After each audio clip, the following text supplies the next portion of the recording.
Есть ли опасность для детей относительно просмотра мультфильмов на детских телеканалах? Будь то мультфильмы или художественные фильмы, или я преувеличиваю? С именем Аллаха Милостивого и Милосердного. Я думаю, не существует ни одной программы, которая смогла бы полностью раскрыть всю ту опасность и то разрушение, которому подвергается психика, личность и внутренний мир ребенка под воздействием таких мультфильмов. В том смысле, что ни я, ни ты, шейх, ни кто-либо другой не сможет полностью раскрыть всю их опасность, так как она слишком велика, чтобы полностью определить и охватить ее. Я расскажу о некоторых особенностях этой опасности. Самая простая из которых — это то, что ты упомянул во вступительной части о том, что ребенок неподвижно сидит на протяжении более 3 часов. Знаешь, когда мы рассматриваем сиру пророка, саллаллаху алейхи вассалям, его детство, проходившее в местности Бану Саад, поскольку там можно было добиться гармонии в 4 аспектах, первое — это естественная подвижность ребенка, чтобы он был подвижным и активным, и рос в психическом, умственном, духовном и физическом отношениях. Там он пас овец, что подразумевает собой размышления, способствующие умственному и душевному развитию. Забота о животных способствует психическому развитию, а активная деятельность способствует еще и физическому развитию. Если ребенок в этом возрасте сидит неподвижно более 20 минут, что это значит? Заметь, я не сказал о часах, потому что пребывание в неподвижном состоянии более 20 минут приводит к разрушению психики ребенка и противоречит его естественному состоянию. Ребенок не должен сидеть более 20 минут. Доктор, сейчас у большинства родителей дети часами сидят перед экранами. Кто сейчас сидит 20 минут? 20 минут — это тот лимит времени, который считается естественным. Научно он определяется так. К возрасту ребенка прибавляется цифра 3. Например, если ребенку 5 лет, он может сидеть неподвижно 8 минут, после чего ему необходимо подвигаться. Если ему 17 лет, то, соответственно, 20 минут. Доктор, как я уже сказал, родители сейчас довольны тем, что их дети прикованы к экранам телевизоров. Мамы говорят, пусть сидят и смотрят, главное, что они не отвлекают их и не балуются. Относительно этого я хочу сказать, что правильное воспитание ребенка — это гораздо дешевле и легче, чем лечение различных отклонений. Доктор, вы говорите сейчас только о сидении перед телевизором. А что вы скажете по поводу того, что смотрят дети? Я говорил о самом простом. Что происходит? Что смотрит ребенок, когда сидит перед телевизором? Все, что он смотрит, представляет собой насилие, борьбу, преследование, противоборство, конфликты и так далее. В чем проблема, если он будет смотреть это? Что происходит? Ребенок сидит без движения, что противоречит его естественному состоянию. И это занимает большую часть его времени. Но в то же самое время он двигается своим мозгом, посредством вибраций в мозге. Мы знаем из нашей религии ислам, что шариат пришел оберегать 5 вещей. Не только нравственность и религию. Они являются только одной частью шариата. Не менее важным, чем защита религии, является защита разума. Точно, да. Разум, жизнь, религия, чувство собственного достоинства, которое мы называем честью, и имущество. Все 5 этих вещей разрушаются. Почему мы делаем акцент только на религии, представляющей ценности и нравственность? Ведь также разрушается и разум, и личность. Доктор, я начну с того, что показывают по этим спутниковым телеканалам. Давайте вместе посмотрим репортаж, где будет небольшая часть из того, что показывается на наших спутниковых телеканалах. Доктор, учтите, что мы постеснялись показать некоторые моменты, учитывая, что нас смотрят консервативные зрители. Прошу прощения, уважаемые телезрители, за то, что мы покажем намного меньше того материала, который был собран нами. Мы отобрали небольшую часть для того, чтобы родители имели представление о том, что показывается на наших спутниковых телеканалах. Вот репортаж, затем слово тебе, доктор, иншаллах. Мы посмотрели некоторые горячие отрывки из этих мультфильмов. Что ты думаешь по этому поводу? Первое, что появилось на экране, это были наводящие движения, очень опасные. К чему это приводит? Ты слышал, шейх Набиль, о преждевременном созревании? Почему мы против смешения полов? Я противник смешения полов. Некоторые говорят, что в религии нет указания на запрет смешения полов. Давайте посмотрим, что такое смешение полов. Смешение полов, которое мы видим в этих мультфильмах, приводит к преждевременному созреванию ребенка. Представьте, что девочка 7 и 9 лет уже созрела как 18-летняя женщина. Такое бывает? Конечно, научное название этого – преждевременное созревание. Представьте ребенка, созревшего в 10 лет. Какова причина этого? Причиной тому являются фильмы, телодвижения. Вы видели, каким было первое телодвижение? Как пример, просто телодвижение. Во-первых, определенная стрижка, очень непристойные сексуальные телодвижения. Они были скоротечными, но это фиксируется и откладывается в сознании. Ребенок автоматически начинает подражать этим телодвижениям. В некоторых начальных школах поступают жалобы на некоторых учеников, которые повторяют телодвижения учительницы или друг друга. Есть и другие жалобы. Ко мне, как консультанту, приходят такие жалобы. Ежедневно ко мне поступают жалобы на мальчиков 10 лет, которые домогаются до своих сестер. Перед ними нет никого, кроме его сестры. Это последствия преждевременного полового созревания. Свидание с девушкой стало привычной темой на детских спутниковых телеканалах. Ребенок озабочен этим. Вследствие уже сформировавшихся у него потребительских ценностей, его интересуют только девочки и разговор о них. А знания, поклонение, вероубеждения, ценности, нравственности и остальное отошли в сторону. Ребенок ведет себя в рамках потребительской модели поведения. Доктор, ты знаешь лучше меня, что в некоторых западных странах указывается определенная возрастная категория для просмотра некоторых мультфильмов. У нас же все это никак не ограничено, и ребенок смотрит все, что угодно. Кроме того, на телеканалах, считающихся уважаемыми, будь это государственные или частные телеканалы, те, которые придерживаются медийных стандартов, сеанс показа для мультфильмов не превышает 20 минут. Такие нормы приняты в Италии, Франции, Бельгии, Германии, Люксембурге. Сеанс показа для мультфильмов в этих странах не превышает 20 минут. Там нет специализированных детских спутниковых телеканалов, поскольку в Европе в основном кабельное телевидение, которое имеет сотни телеканалов, но среди них нет ни одного специализированного полноценного детского телеканала. У нас есть письма от некоторых сестер, рассказывающих о том, что их дочери хотят одеваться непристойно и вызывающе, подражая тем самым одному из героев фильма. У нас есть сериал «Три шпионки», в котором девушки одеваются непристойно. Ими восхищаются, их одежда очень вызывающая. Они героини фильма, которых преподносят как образцов для подражания и восхищения. Режиссер говорит, что мы не стали показывать отдельные моменты из-за непристойного вида некоторых персонажей. У нас второй репортаж будет о сериалах, которые также показывают на детских телеканалах. Проблема в том, что дети смотрят их, а их родители сетуют на то, что это уважаемые телеканалы. Обратите внимание на те слова, которые там произносятся. Возможно, кому-то будет стыдно это комментировать. Но на этом воспитываются наши дети. Смотрите репортаж. Доктор, это были показаны незначительные моменты из того, что смотрят наши дети. Ваш комментарий. Во-первых, эти фильмы разрушают ценности, нравственность и образование детей. Показывают, что школа — это место для общения с девушками. Также они пропагандируют, что главное удовольствие в жизни — это половые отношения и проявление агрессии по отношению к другим. Это та картина жизни, которую рисуют эти фильмы. Доктор, некоторые из персонажей в кадрах фильма даже не намекают, а откровенно говорят. Один убеждает другого, один ребенок объясняет другому, как надо строить отношения с девушками. Они как сладости. Если ты будешь постоянно есть одну и ту же сладость, то тебе это надоест. И он заводит отношения с одной, затем с другой, потом еще с кем-то. То же самое делают и девушки. Наши дети видят всю эту безнравственность и воспитываются на этом. Вследствие такого образа жизни у них возникли и распространились половые отклонения, потому что все, что является естественным, перестало влиять на человека положительно, и он перестал получать от этого удовольствие. Понимают ли дети все, что говорится в этих сериалах относительно половых отношений? Брат, шейх Набиль, понимают они это или нет, самое опасное то, что это откладывается у них в голове. Каждое слово и каждое движение, которое видит и слышит ребенок, откладывается у него в голове. Поэтому первой сунной пророка, алейхиссаляту вассалям, в воспитании ребенка является чтение азана в ухо ребенку в первую минуту с момента его рождения. Вопрос: ребенок в возрасте 1 минуты понимает что-нибудь? Он сохраняет информацию. У ребенка за 4 месяца до его рождения, когда он еще находится в утробе матери, уже формируется разум. И он подсознательно начинает сохранять информацию, делая это и после своего рождения.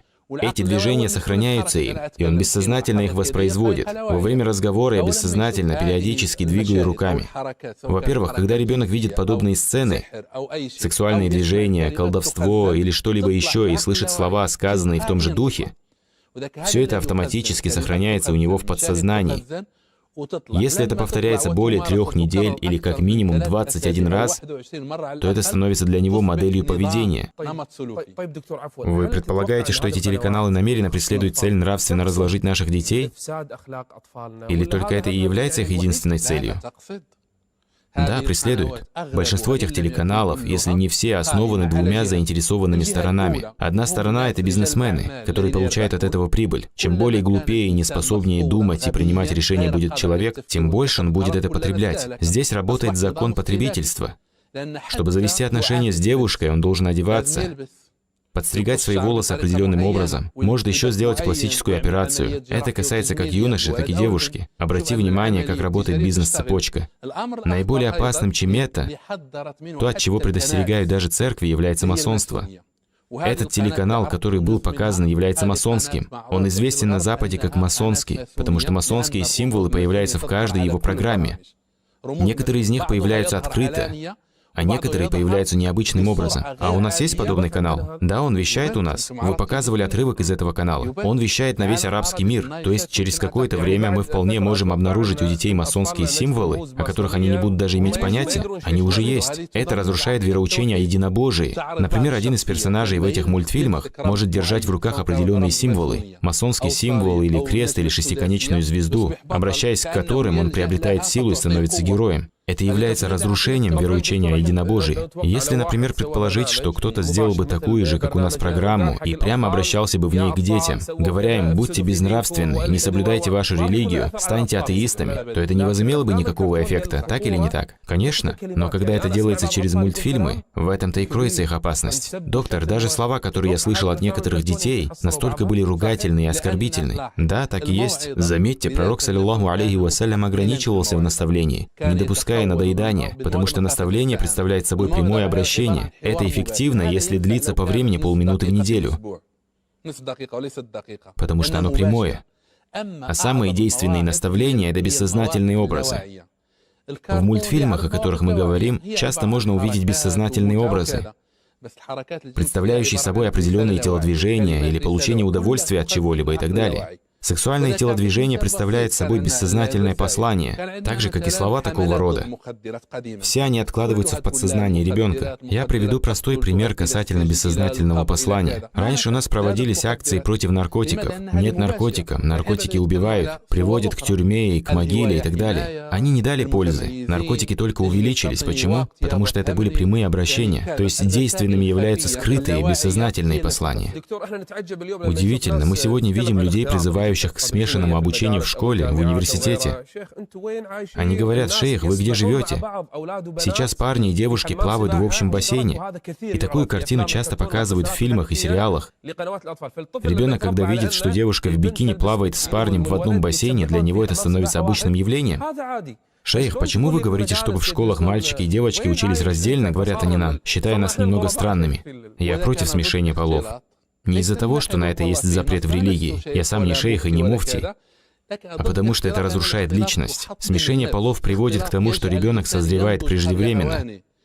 Аллах установил так, что ребенок созревает постепенно до 18 лет.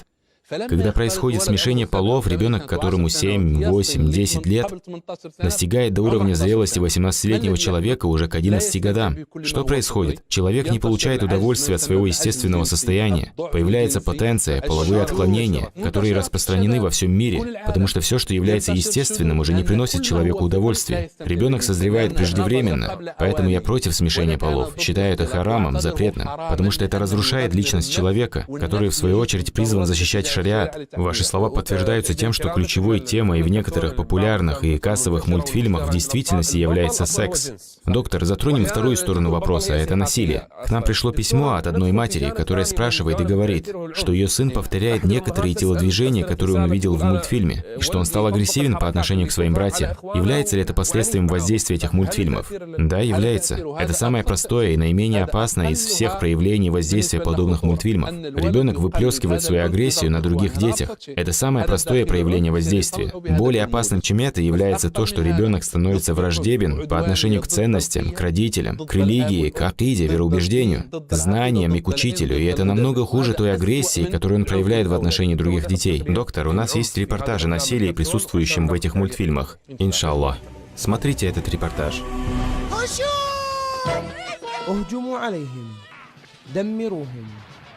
اقتلوهم. هذه الكلمات ليست مأخوذة من تقرير عسكري، بل هي جمل بسيطة من مسلسلات كرتونية موجهة للأطفال.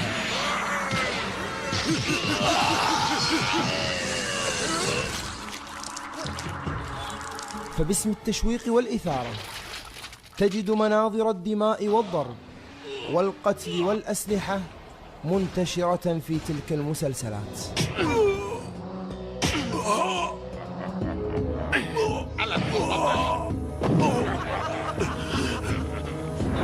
فلا تستغرب ارتفاع معدل الجريمة بين المراهقين. ساعدني أرجوك. فلهذه المشاهد الأثر البالغ في تعزيز روح العنف والعدوانية بين الأطفال. والآن علي أن أقضي عليك بلا تردد.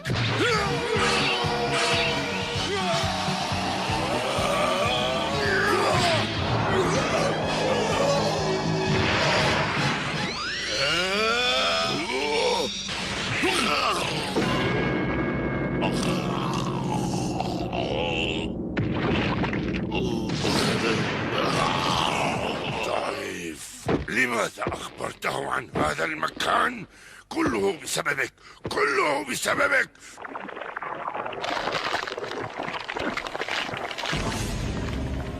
Доктор, невинный, домашний, смирный ребенок поддается воздействию этих сцен насилия? Очень. Всевышний Аллах сделал человека по своей природе любящим добро, спокойствие, доброжелательным, любящим животных и так далее. Но когда он ежедневно и многократно видит такие сцены насилия, как преследование, домогательство, убийство, разрушение, все это откладывается в его сознании. Это насилие представляет собой заряд агрессии, которая откладывается внутри человека. Как она выходит наружу? Я вижу и удивляюсь тому, что порядка 90% детей страдает от проявления агрессии. Я вам перечислю виды проявления агрессии. Самое простое — это когда ребенок бьет других детей. Это самое простое и легко излечимое. Более опасным является то, что ребенок, находясь внешне в спокойном состоянии, на самом деле протестует против своих родителей, если они, в свою очередь, авторитарны и агрессивны, и не позволяют ему выплескивать свою энергию. Как в таком случае эта агрессия выходит наружу у ребенка? Он начинает ночью скрипеть зубами. Агрессия выходит во время сна. Также ребенок выдергивает свои волосы, грызет ногти. У девочек, которые смотрят эти мультфильмы, появляется агрессия к еде. Они не едят, и у них возникает то, что называется нервной анорексией. Это не лечится, особенно если болезнь перешла в последнюю стадию. Возможно, это симптомы подавленной в них агрессии. Это агрессия, подавленная девочкой внутри семьи, поскольку отец и мать девочки — люди тяжелые. Или она по своей натуре является хрупкой, мягкой и спокойной личностью и не способна вывести из себя свою агрессию. В таком случае агрессия выходит в форме различных заболеваний, непроизвольного мочеиспускания, запинания, нервной анорексии.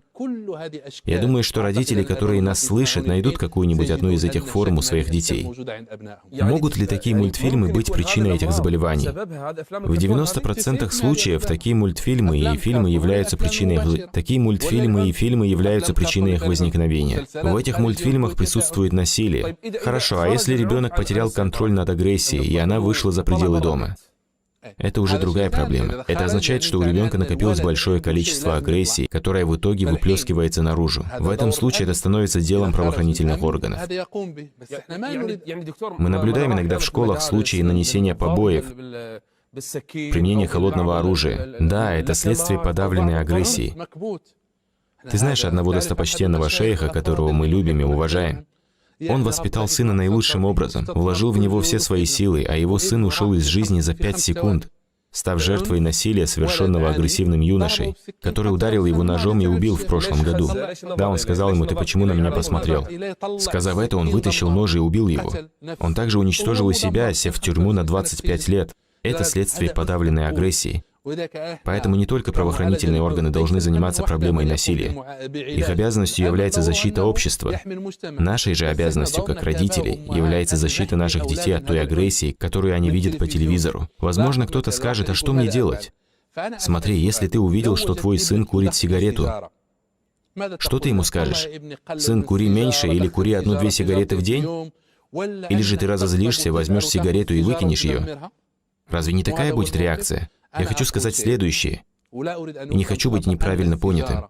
Одна сигарета в миллионы раз безобиднее, чем то, что мы видим сегодня на экранах. Сигарета может разрушить легкие. Несмотря на запрет курения, она может разрушить легкие и быть причиной различных заболеваний. Вероятность этого 70%. Курение также является запретным по шариату. Она является харамом по шариату, и мы, конечно же, не призываем к курению. Но жесткая реакция, вызванная пачкой сигарет в руках сына, должна быть куда более жесткой по отношению к этим фильмам. Доктор, мы уже говорили об идеологическом, нравственном аспектах, о половых и эмоциональных отношениях. Говорили о насилии и поведении. Есть ли другие аспекты по данной проблеме? Социальные аспекты.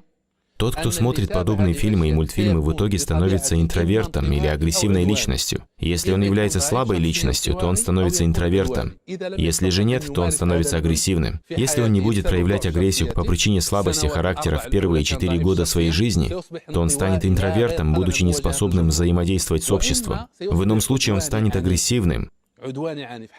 Такой человек будет, например, бить по своей машине, бить служанку, своих братьев и сестер. Еще более серьезной проблемой является то, что он не будет учиться. Ты видел кадры из фильма, где была показана школа, которая представляет собой место домогательств до девушек, оскорбления учителей и в целом плохого поведения учащихся. Все основы общества разрушены. У отца есть подруга, у матери есть друг. Институт семьи разрушен. Доктор, сейчас всех беспокоит один главный вопрос. Что делать? Телеканалов сотни. Если запретить детям смотреть их, они будут плакать, не будут есть, будут создавать проблемы. Родители не знают, разрешить детям смотреть их или запретить. Какой выход из ситуации? Я думаю, многие братья и сестры знают, что, говоря о детях, я всегда призываю к доброте и любви к ним. Но что касается игр PlayStation и спутниковых телеканалов, здесь не должно быть гибкости. Потому что, как я уже говорил, если мы обнаружим своего сына за курением сигареты, мы выбросим ее и разгневаемся. А эти вещи разрушают больше, чем курение. Мое мнение, сначала необходимо запретить это любым способом. То есть эти телеканалы губительны. Все они являются таковыми, кроме нескольких каналов, которые можно пересчитать по пальцам. Проблема исламских телеканалов заключается в том, что их стиль не привлекателен. Да, это так. И ребенок особо не склонен к их просмотру, так как они прямолинейны. Значит, остальные телеканалы отпадают. Отпадают окончательно. А как иначе? Они ведь разрушают акиду, вероубеждение, мировоззрение, разум и личность. 5 необходимых вещей, для защиты которых пришел ислам. Относительно роли родителей. Они должны оставить детей за просмотром этих телеканалов, или же на них все же лежит больше ответственности в плане воспитания? Конечно, на них лежит больше ответственности. Я призываю к сунне пророка, саллаллаху алейхи вассалям, которая подзабыта в нынешнее время, и о ней практически никто не говорит. Но о ней говорил и ее практиковал пророк, саллаллаху алейхи вассалям. Это то, что пророк, алейхиссаляту вассалям, не выходил из своего дома после ночной молитвы. Если мы выходим 1-2 раза в неделю, это ничего. Моя программа также выходит после ночной молитвы. Но не так, чтобы ежедневно возвращаться домой только к полуночи. Ты находишься вместе с семьей зрителя, беседуешь с детьми, со многими семьями. Что означает это сунна? Это значит, что родители должны играть вместе со своими детьми, рассказывать им истории, вместе рисовать, закрашивать, читать книги, молиться, читать Коран. Есть ли полезные для детей мультфильмы, которые показывают по некоторым детским телеканалам? Есть некоторые мультфильмы, которые показывают на телеканале Джазира для детей, представляющие собой замечательные истории, далекие от раздражения, без интимных отношений, обучающие чтению и письму, отваге и смелости, защите других, риску и инициативному духу. Почему мусульмане не выпускают такие мультфильмы? К сожалению, у мусульман, выпускающих мультфильмы, нет представления о том, как это нужно делать. Приведу пример. Одна компания выпустила мультфильм и показала его мне. Я сразу, как увидел, сказал, что это неприемлемо с моей точки зрения. Потому что они, желая рассмешить ребенка, взяли в качестве персонажа мальчика, толстого как медведь, с карикатурным лицом, и говорят, что это смешной персонаж. Вы посеяли ценность, что ребенок должен только кушать. Это очень опасная ценность. Ты, когда учился в свое время, ты ведь изучал, что первое, что ниспослано в Коране, это было слово «читай». Поэтому мы должны заботиться о детях, выпуская программы, способные достучаться до сознания ребенка. Доктор, режиссер говорит, время закончилось. Последний совет, который вы адресуете ответственным лицам. Последний совет, во-первых, закрыть эти каналы, потому что когда ваши дети вырастут до подросткового возраста, Вы заплатите за это большую цену. Во-вторых, если дети будут часто смотреть эти мультфильмы, они, повзрослев, не будут прислушиваться к вам, и вы останетесь одни, находясь в депрессии, и никто из них не будет к вам прислушиваться. Любите ваших детей. Они — это дар от Всевышнего Аллаха. Наслаждайтесь, находясь рядом с ними. Обучайте их физкультуре, записывайте их в различные секции, в молодежные клубы. Пусть участвуют в добрых делах, в волонтерской работе, заботятся об экологии, занимаются любой полезной для общества деятельностью. Наши дети — это кладезь энергии и силы. Если они не будут направлены в нужное русло и не найдут, куда расходовать свою энергию, то они будут направлены этими телеканалами, разрушающими и уничтожающими их психику.